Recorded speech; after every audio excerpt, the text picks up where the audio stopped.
ክቡር ዶክተር አብይ አህመድ የኢፌዴሪ ጠቅላይ ሚኒስትርና የጦር ኃይሎች ጠቅላይ አዛዥ፣ ክብርት ቀዳማዊት እመቤት ወይዘሮ ዝናሽ ታያቸው፣ ክቡር አቶ ታደሰ ጫፎ የሕዝብ ተወካዮች ምክር ቤት አፈጉባኤ፣ ክቡር አቶ ደስታ ሌዳሞ የሲዳማ ብሔራዊ ክልላዊ መንግስት ርዕሰ መስተዳድር፣ ክቡር ጀነራል አበባው ታደሰ የመከላከያ ምክትል ጠቅላይ ኤታማዦር ሹም፣ ክቡራን የክልል ርዕሰ መስተዳድሮች፣ ክቡራን ሚኒስትሮች፣ ሚኒስትር ዴኤታዎች፣ ክቡራን የፌዴራል ከተሞች ከንቲባዎች፣ ሌተናል ጀነራል ሹማ አብደታ የልዩ ዘመቻዎች እዝ ዋና አዛዥ፣ ክቡራን የጀግናው መከላከያ ሰራዊታችን የኃይል የእዝና የዋና መምሪያ አዛዦች፣ ክቡር ብርጋዴር ጀነራል ተስፋዬ ሀብተማርያም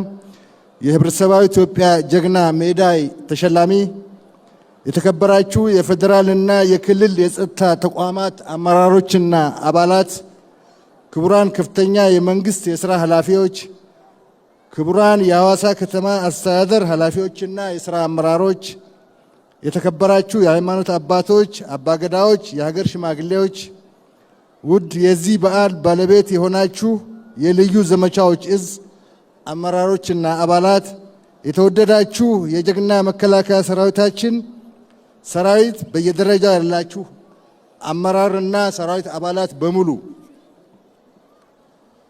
ክቡራን በዚህ በዓል ላይ ለመታደም የተገኛችሁ የሐዋሳ ከተማ አካባቢ ነዋሪዎች፣ ክቡራትና ክቡራን፣ ከሁሉ አስቀድሜ አገራችን ኢትዮጵያ ከውስጥና ከውጭ የተቃጡባትን የውክልና ጥቃቶች እየመከተች ለተነጻጻሪ ሰላም እንድትበቃ ከዚህ በፊት በሀገራችን ታሪክ ተሞክሮ በማያውቅ ደረጃ ኢትዮጵያ እንድታንሰራራ እያደረገ ያለ የኢኮኖሚ ልማት እንዲሳካ የህይወት መስዋዕትነት በመክፈል የተጋረጠብንን አደጋ በመመከት ለዛሬው 65ኛ ዓመት የልዩ ዘመቻዎች እዝ ምስረታ በዓል በድል በመድረሳችን እንኳን ደስ አላችሁ፣ እንኳን ደስ አለን ማለት እወዳለሁ።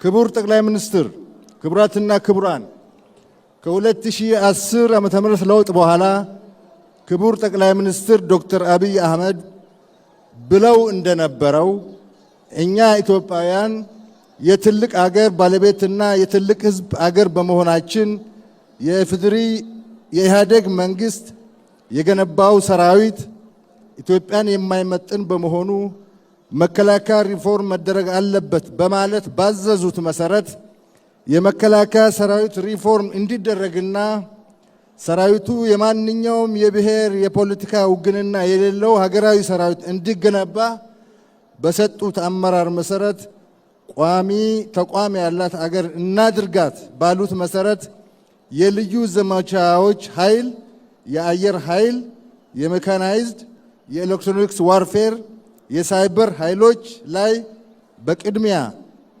ቅድሚያ በመስጠት በምድር ኃይልና በባህር ኃይል እንደ የቅደም ተከተላቸው አተኩረን በመስራት በስትራቴጂው መሰረት ኤሊት የሆነ ፕሮፌሽናል ሰራዊት ግንባታ ስራ እየሰራን መተናል።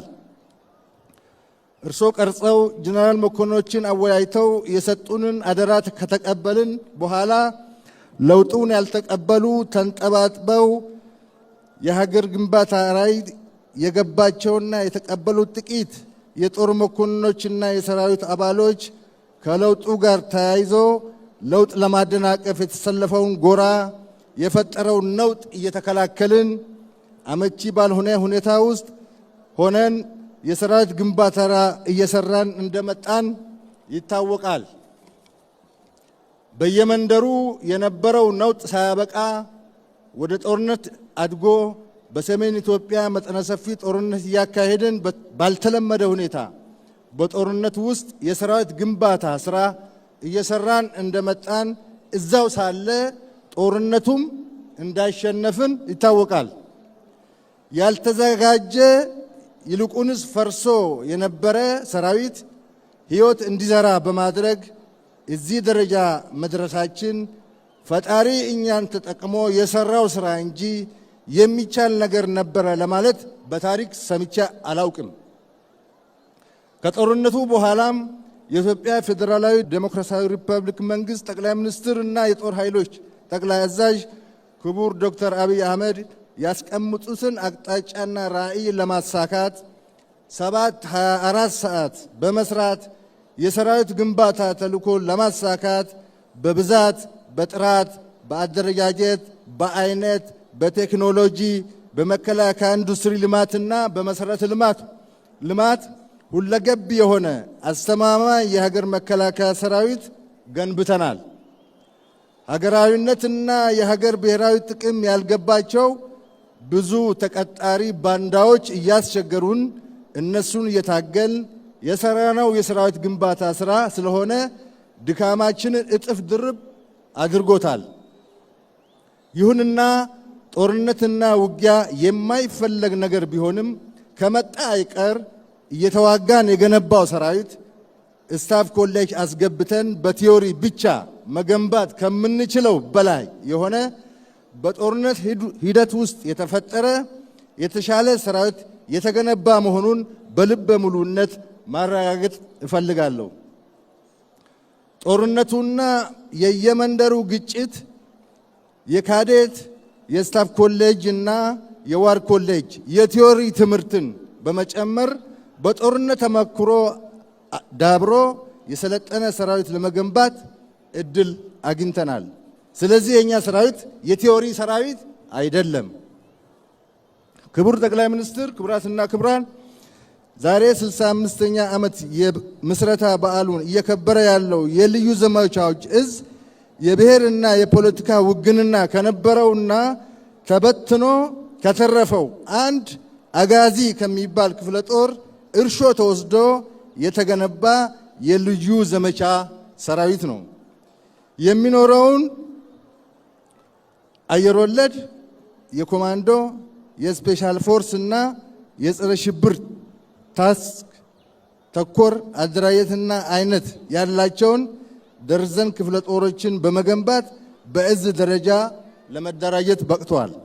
የልዩ ዘመቻዎች እዝ ራሱን በማባዛት ክፍለ ጦሮችን ከመፍጠር ባሻገር ሌላ ጠንካራ የደህንነት ኃይል የሆነውን የሪፐብሊካን ጋርድ አምጦ የወለደ የጦር ክፍል ነው።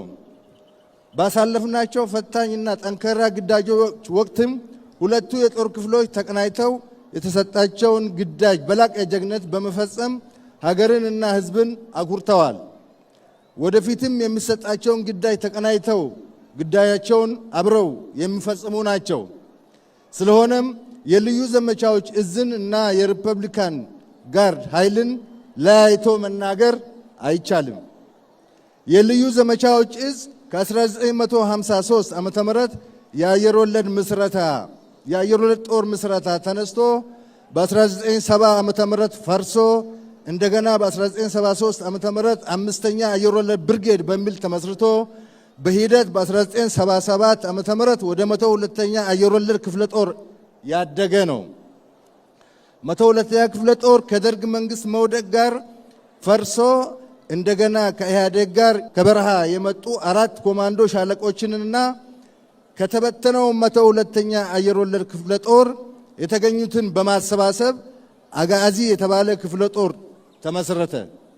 አጋዚ ክፍለ ጦር ለውጡን ተከትሎ በብሔርና በፖለቲካ ውግንና ምክንያት ለውጡን ያልተቀበሉ መኮንኖች፣ ባለሌላ መልእክተኞችና ወታደሮች በብዛት በመክዳታቸው ክፍለ ጦሩ ተዳክሞ ከነበረበት በማንሳት የመከላከያ አመራርና የልዩ ዘመቻ እዝ አመራሮች በውጊያ ውስጥ ደርዘን ክፍለ ጦሮችን በመፍጠር ለእዝና ለቁጥጥር አመቺ ይሆን ዘንድ የልዩ ዘመቻዎች እዝ ተብሎ የተመሰረተ እዝ ነው።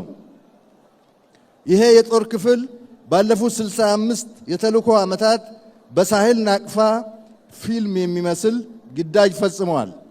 በደርግ ዘመን ከሻዕቢያ ጋር በነበረ ጦርነት በርካታ አስደማሚ ግዳጆችን ተወጥተዋል።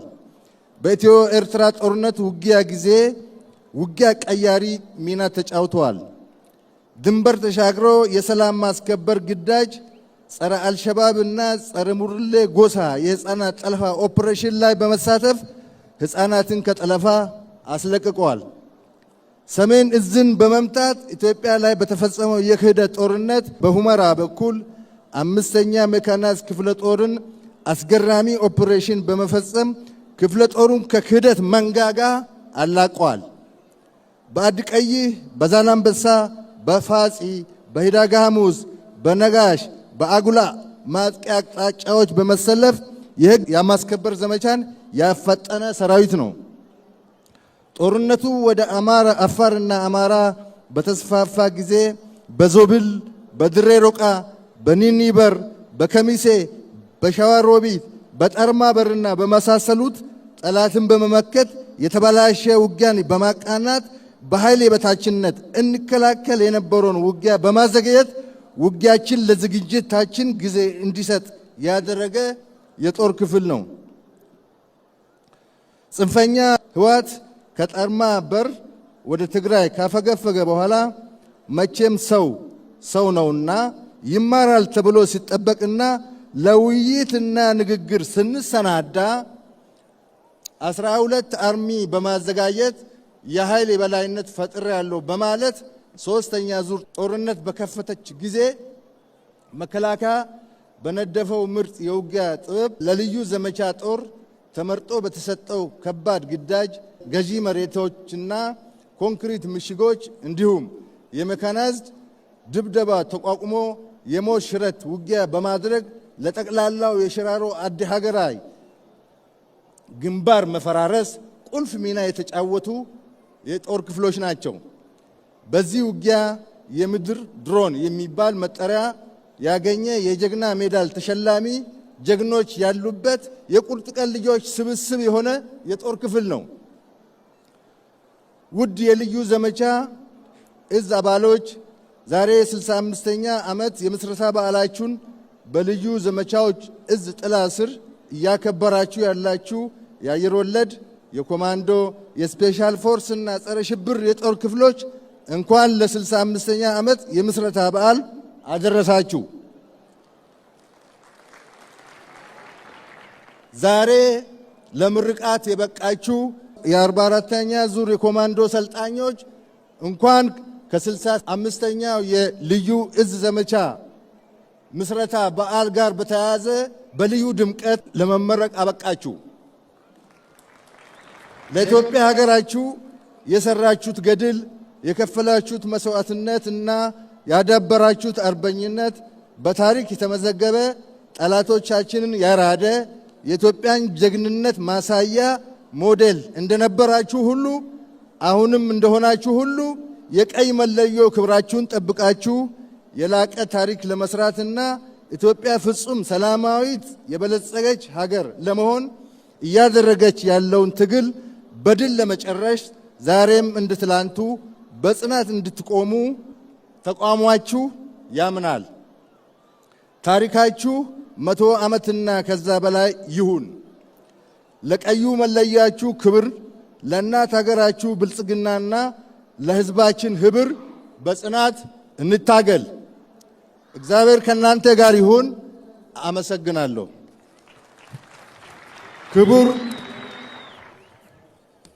ዶክተር አብይ አህመድ የኢፌዴሪ ጠቅላይ ሚኒስትር፣ የጦር ኃይሎች ጠቅላይ አዛዥ፣ በዚህ በዓል በመገኘቱ እያመሰገንኩ ይሄ በዓል ትልቅ መልእክት ስለሚፈልግ ወደ መድረክ መጥተው ንግግር እንዲያደርጉ በታላቅ አክብሮት ጋብዛለሁ።